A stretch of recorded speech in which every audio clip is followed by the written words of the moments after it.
Christmas is in the air. Isang mapagpalang umaga po sa ating lahat. Ang tanggapan ng pakasiwaan ng Pamilyang Bayan o Market Administration Office ay siya pong naatas ng mauna sa pagtataas ng ating watawat sa lugar ito. Ito po ay sisimula ng sabay-sabay nating pag-awit ng lupang hila sa sayo ng Banda ng Maynila na pangunahan ni Ginoong Israel Crisostomo, Chief of Market Operations Division, na susundan ng isang panalangin na pangunahan ni Binibining Ruth Almodovar, Chief of Enforcement and General Services Division, panunumpa sa watawat ng Pilipinas na pangunahan ni Binibining Pilina Monterroso, sabay-sabay natin pag-awit ng awit ng Maynila sa sayo ng Banda ng Maynila na pangunahan muli ni Ginoong Israel Crisostomo, panata sa Bagong Pilipinas na pangunahan ni Binibining Joan Cachero, at sabay-sabay na pag-awit ng Bagong Pilipinas din. At isang maikling panalita at pagbati mula sa aming minamahal na officer in charge na walang iba kundi si Binibining Elijah D. Sendo, at mensahe mula sa ating minamahal na alkalde, Honorable Mayor Francisco Esco Moreno Domagoso. Mga kapwa ko kawali, bilang panimula, sabay-sabay po natin awitin ang pambansang awit ng Pilipinas.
Mula po sa Lucas, Kabanata 2, versikulo 14. Luwalhati sa Diyos sa kataas-taasan at sa lupa'y kapayapaan sa mga taong kinalulugdan niya. Tayo ay manalangin. Isang magandang umaga sa iyo, aming Panginoon. Nagpupuri at nagpapasalamat kami sa lahat ng mga biyayang aming tinatanggap sa araw-araw. Ikaw ang Diyos na di lumilimot sa iyong mga anak sa panahon na humaharap sa lahat ng pagsubok sa buhay. Ang dugo ng iyong anak na nabuhos sa krus ng Kalbaryo ang naging kabayaran sa aming mga kasalanan. Tunay ang iyong pag-ibig na nadarama sa araw-araw ng aming buhay. Sa pagdiriwang at pag-alala namin sa iyong pagsilang, naway hindi ang mga material na bagay ang maging sentro, kundi ang iyong pag-ibig na di nagmamaliw sa lahat ng uri ng tao. Dinadalangin namin ang bansang Pilipinas at ang lungsod ng Maynila, 10 ng mga namumuno na kasihan ng iyong banal na espiritu upang makapaglingkod ng tapat at may takot sa Diyos. Ibalik mo rin ang ganda at kaayusan ng aming minamahal na lungsod. Ito ang aming dalangin na may pagpupuri at pagpapasalamat sa tanging pangalan ni Jesus na aming Diyos at tagapagligtas. Amen. Taas po natin ang ating kanang kamay. Panunumpa ng katapatan sa watawat. Ako ay Pilipino, buong katapatang nanunumpa sa watawat ng Pilipinas at sa bansang kanyang sinasagisan, na may dangal, katarungan at kalayaan na pinakikilos ng sambayanang makadiyos, makatao, makakalikasan at makabansa.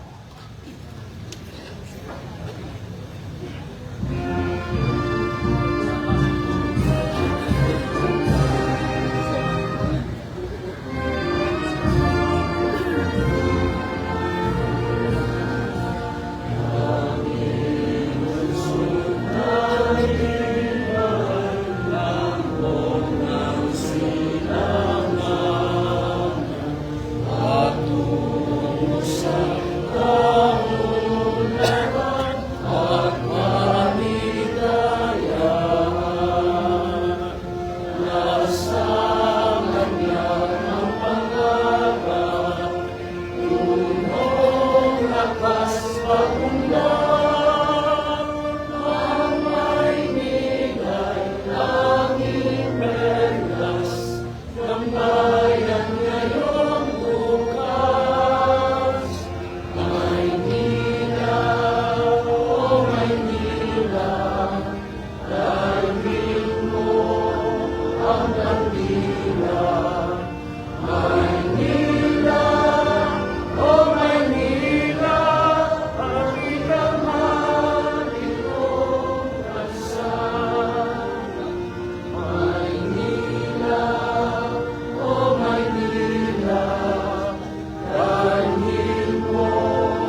itaas po natin ang ating kanang kamay para sa panata sa bagong Pilipinas. Bilang Pilipino, buong pagmamalaki ko isa sa buhay ang bagong Pilipinas. Buhay sa aking dugo ang lahing dakila, magiting at may dangal. Palaging dadalhin sa puso, isip at diwa ang aking pagmamahal sa kultura at bayang sinilangan. Kaysa ng bawat mamamayan, iaari ko ang aking talino at kasanayan sa pagpapaunlad ng aking bayan. Taglay ang galing na naaayon sa mga pandaigdigang pamantayan. Magiging instrumento ako sa pagsulong ng kagalingan, karunungan at kapayapaan. Makikisa at makikilahok ako sa mga alikain ng pamahalaan dahil ang kaunlaran ay hindi lamang responsibilidad ng ilan. Isusulong at pangangalagaan ko ang karangalan, kalayaan at interes ng aking bayang minamahal. Bilang Pilipino na may pagmamahal, pakialam at malasakit, hindi makasarili kundi para sa mas nakararami. Tatahakin ko ang landas tungo sa isang bagong Pilipinas.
At upang mabigay ng isang maikling pagbati at pananalita, malugod po namin ipinakikilala sa inyo ang aming minamahal na officer in charge ng Market Administration Office na walang iba kundi si Binibining Elijah D. Sendo.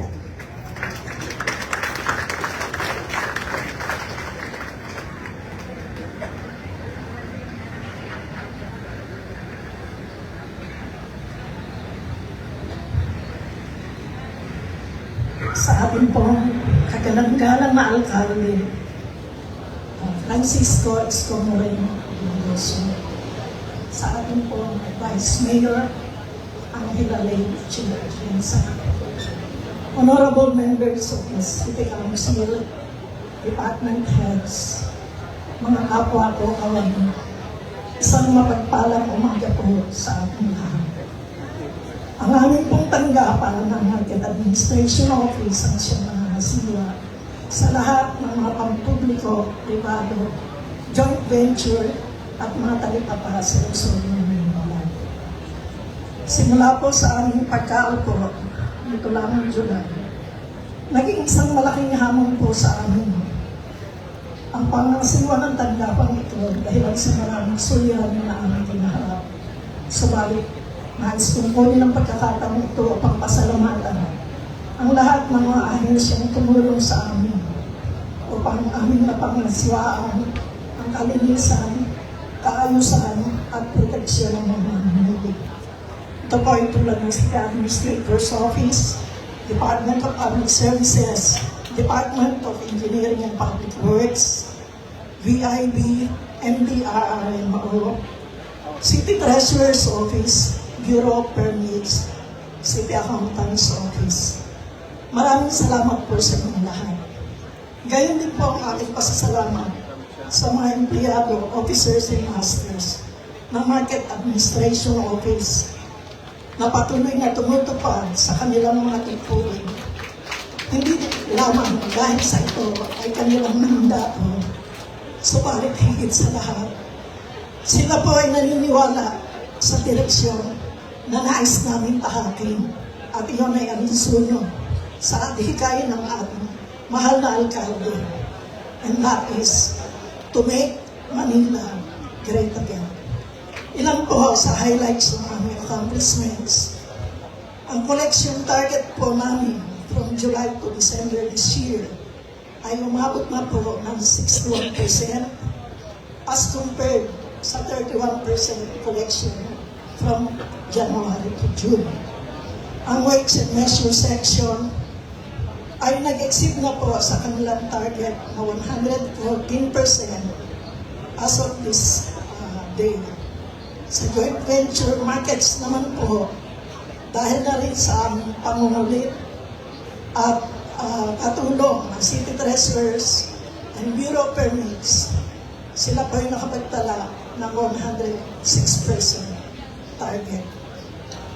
Ilan pa po sa extra effort ng aming tanggapan, ang pagbaba sa mga palengke upang tulungan po ang ating Bureau of Permits, City Treasurers Office sa pangungulekta, pag-encourage sa ating mga stallholders na samantalahin po ang pagkakataong ibigay ng ating lungsod ang tax amnesty upang kanilang bayaran ang mga arrears sa permits, sa rentals at sa renewal.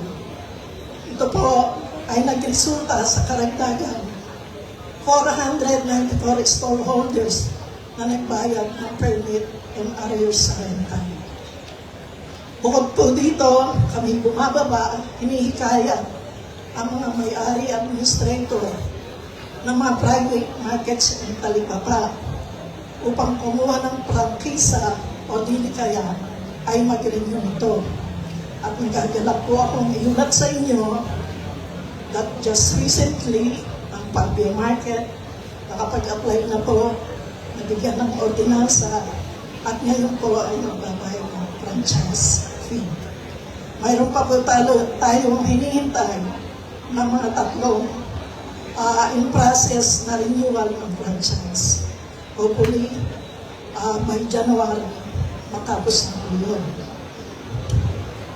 At ilan pa po sa mga activities ng aming tanggapan, bukod po sa araw-araw na paglilinis, pagpopos ng mga prices of basic commodities and Noche Buena package, ay amin pong sinisiguro na ang mga timbangan ay wasto, tama ang timbang para po sa proteksyon ng ating mga mamimili. At pa po dito, kaya kamakailan lamang nagsagawa po ng orientation seminar para po sa mga newly approved stallholders na dumaan sa market resolution. At panahon ng July, Kung inyo pong naalala, ang Quinta Market na lumubog sa baha, ay amin pong natugunan sa loob lamang ng 24 hours. Sa tulong na rin po sa iba't ibang ahensya ng ating pamahalaan. Marami po salamat. Ang Britain, sa pakikipagtulungan po at negosasyon sa Meralco, ang kanilang arrears sa Meralco bills, ngayon po ay binabayaran nila on a staggered basis. Nandiyan pa rin po ang aming monthly kadiwa activities. At this point, nais ko pong hikayatin ang lahat ng mga mamimili, ang mga naririto ngayon. Natangkilikin po natin ang ating mga pamilihang bayan kung saan kayo po ay makasisiguro na malinis, ligtas kainin, at abot kaya ang presyo maging ng mga mabili ng mga. Sana po makipagtulungan kayo sa amin at amin pong sinisiguro sa inyo sa abot na aming makakaya na panatiling malinis, ligtas, maayos ang mga mamimili. At this point, to give us this weekly message, it is my honor and pride to introduce to you the man who inspired us all, the man who cherished and dignified the value of hard work and determination to rise from poverty, the dreamer and now an achiever. With his vision to make Manila great again, ladies and gentlemen, the Honorable Mayor Francisco Isko Moreno.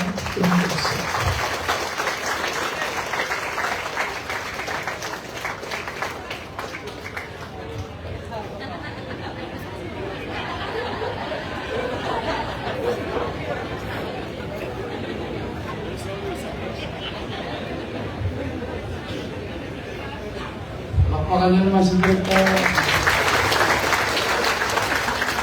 Ano mo, hindi nakatulog yun. It is not about the speech, but the value of what she was saying. That their department, the Market Administrators Group and Family, is doing a very good job. Palakpakan natin sa mga. Keep it up. Hirapan ka ba? Nanginginig ka. Nanginginig ka.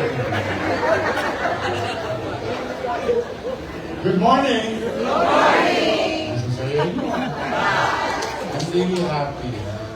With all honesty, of all the hardship, yung araw, parang nanay, parang tatay, sa loob ng tahanan. The same thing with ours. Yung pinag-aalala mo, kung may raraos mo ba ang iyong mga anak o yung pamilya. And that's why I'm always grateful to God despite of all the hardship. In the coming days, matatapos na ang 2025. Mukhang nakaraos naman tayo. Nakatawid tayong lahat. Salamat sa inyong lahat.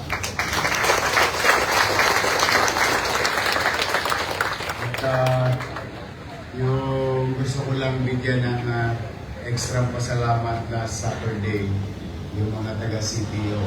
Yung mga taga-CPO. Treasurer's Office. Thank you very much sa inyo.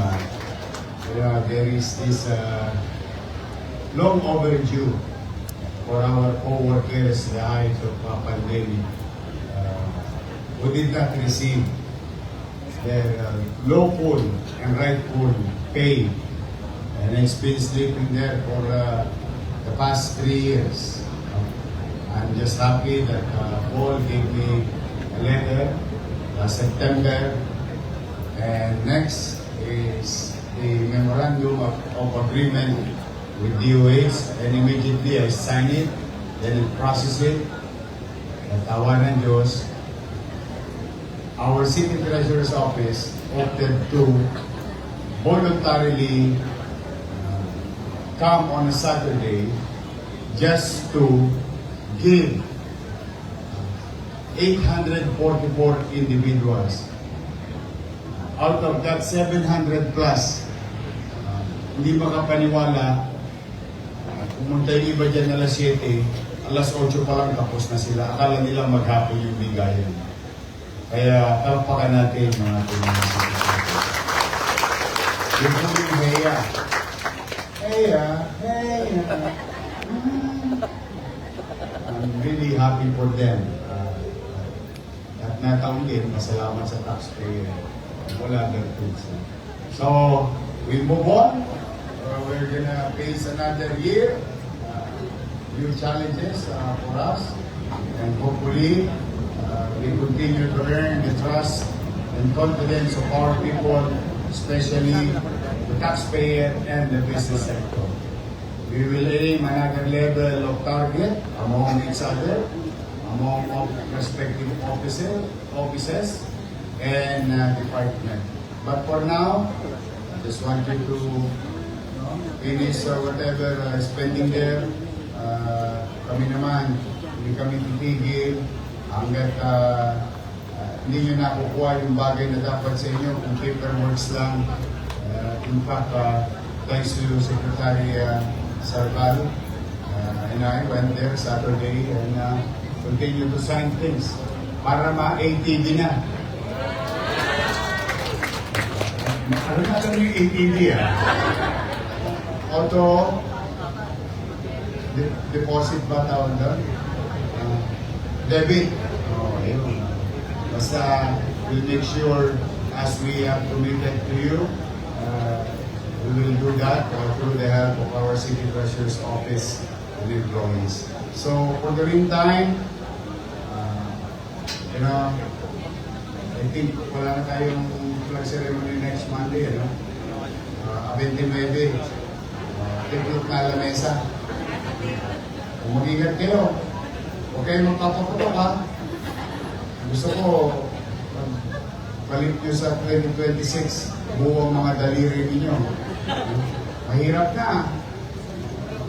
Paputokan nyo na yung iba. Lata, paputokan nyo. Ikaw iyan, hindi mo. Dispalinghado ka na kung panay sa mo. I'm just happy. If I see you smile, worth the pain, buyat, sakit ang katawan. But today we are going to make the people of Sampaloc happy. Because we made the commitment to them when I saw one of the health facility during the rainy season. Pinakamagandang emergency room sa buong Pilipinas na nakita ko noong July. May sariling pause sa loob ng emergency room. May tago dito sa tabi ng pasyente, may balde at langgana sa gilid ng nurse station and so on. Sometimes adversity teaches us lesson. Sometimes adversity giving us opportunity to be better. During adversity, we can make use of it in our advantage. But today, as I committed 2 months ago, that we're going to build it, rebuild it, rehabilitate it, make it better. And ibibigay natin ng before Christmas. And today it's gonna happen. I'm happy kung may taga-Sampaloc dito. Ito yung emergency na pumapasok ka pa lang, nabubuhay ka na. Nung araw, pag pumapasok ka sa Sampaloc, kadilim na ang buhay. Nagdidelirio ka na, lalong dumidilim. But I'm proud of those doctors and nurses, those frontliners. Despite of that kind of environment or working environment, they opted to deliver their best skills and experience giving healthcare. But today, that days are gone. And we will deliver today. So, mag-ingat kayo. I love you. Happy ba kayo? Yes! So lahat, masasagot natin si Judith? Lahat? Eh yung binalihan nyo sa karera, mababayaran na. Wala na yan. Natubos na. Whatever it is, I'm happy to be of service. Babalik after New Year. Mukhang may alam kayo, ah. So, ingat kayo. Have a good day. Again, put a smile in the faces of our people who goes to see Him. Yun lang. Magaan lang maging pakiramdam nila habang naglilingkod tayo sa kanila. Mag-ingat kayo. I love you! Good morning. Pagpalain nawa kayo ng Manila. Thank you.